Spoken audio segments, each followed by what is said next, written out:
आज भारत में इतने घर हैं, हर घर में ठाकुर जी विराज रहे हैं।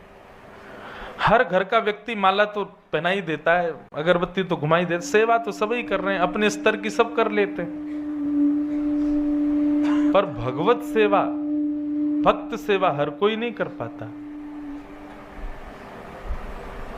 वैष्णवों की सेवा हर कोई नहीं कर पाता। वैष्णव सेवा घर में प्रारंभ हो, चित्त में ये भावना उत्पन्न हो कि वैष्णवों का खूब मंगल हो, खूब सेवा हो, तो समझो ये ठाकुर जी की प्राप्ति का, श्री जी की कृपा का प्रथम लक्षण। श्री जी ठाकुर जी कृपा कर रहे हैं, उसका द्वितीय जो भाव है वो क्या है? भगवत चर्चा के प्रति अनुराग। उसके अतिरिक्त कोई और चर्चा हो तो समय व्यर्थ जैसा अनुभव होना। कोई भगवत चर्चा ना कर रहा हो, सांसारिक चर्चाएं चल रही हो, तो वहां बैठ करके ऐसा भाव लगना कि हमारा समय निकल रहा है। हमें भगवत चर्चा श्रवण करनी है, कितनी देर हो सके ठाकुर जी की चर्चा श्रवण करें, ऐसी भावना बार बार हृदय में उत्पन्न होना, ये भगवत कृपा का दूसरा लक्षण।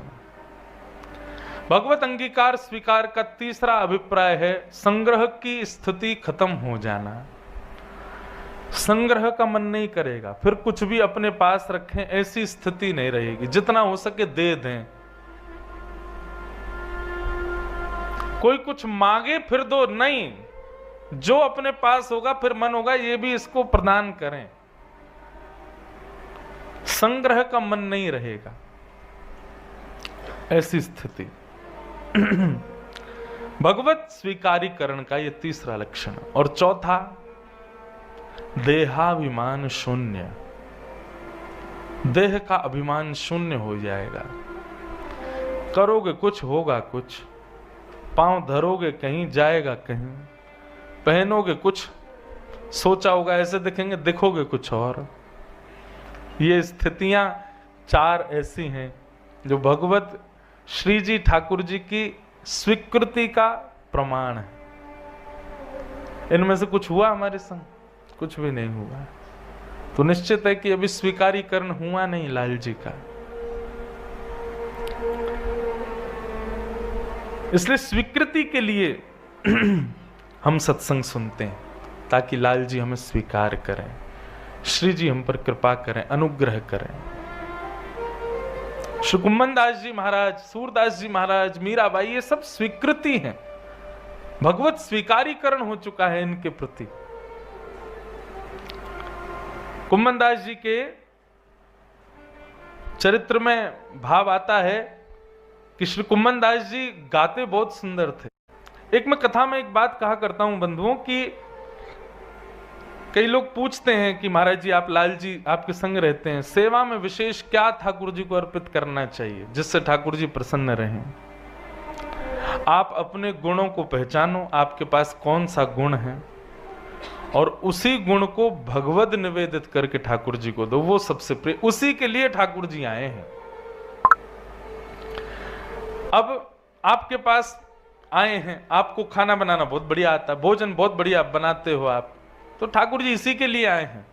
गजराज तारो तेने आवने को, जावने को, खावने पकावने को मीराबाई तारी है। नरसिंह मेहता को तारो वहीवार सवारने को, वेदन सुनावने को जयदेव तारो है। आप जिसको भी तारते हो ठाकुर जी निश्चित उसके गुण का भाव लेने के लिए आप उसके पास जाते हो। पर व्यक्ति अपने गुण से केवल समाज को प्रसन्न करने में लगा रहता है। सुंदरता है तो सुंदरता का श्रृंगार करेगा, किस लिए? सब प्रसन्न रहें, सबको अच्छा लगूं मैं।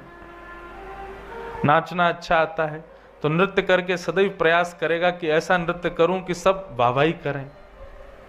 गाना बहुत अच्छा आता है तो फिर लोक रंजन और केवल अपनी पॉपुलैरिटी के लिए गाना प्रारंभ कर देता है। अपने गुण को ही ठाकुर जी को दो। ठाकुर जी आए इसीलिए आपके पास। अगर सेवा विराजी है आपके घर पे तो वो और किसी साधन के लिए नहीं आए हैं। आपका गुण जो है जिससे आप सबको रिझाते हो, उसको ठाकुर जी लेने आए हैं। उनको प्रदान करो, उनको निवेदित करो। अपने भाव निवेदित करो। तो श्री कुम्भन दास जी महाराज बहुत सुंदर गाते थे, लेकिन उनके परिवार को बहुत आवश्यकता थी कि कोई व्यक्ति खूब सारा धन दिया करे ताकि कुम्भन दास जी का घर चले। पर कुम्भन दास जी कभी लोक रंजन के लिए गाते ही नहीं थे। किसी भी गुण का प्रयोग लोक रंजन के लिए हो तो समाज प्रसन्न होगा, संसार आपसे रीझेगा, पर उसी गुण का भाव ठाकुर जी की प्रसन्नता के लिए हो तो ठाकुर जी रीझ जाएंगे निश्चित। मैं अपनी कथाओं में कहा करता हूं कि भजन, साधन, भाव, भक्ति, एकादशी व्रत, तिलक लगाना, कंठी माला पहनना, सब जरूरी है, परंतु इन सब के साथ अपने गुण को ठाकुर जी को निवेदित करो। आपका जो योग्य गुण है वो ठाकुर जी को प्रस्तुत करो, उससे ठाकुर जी आपके भजन से पहले आपसे मिल जाएंगे। भजन से जितना समय लगना होगा वो और कम हो जाएगा, ठाकुर जी गुण से जल्दी रीझ जाएंगे। गुण निवेदित करो। कुम्भन दास जी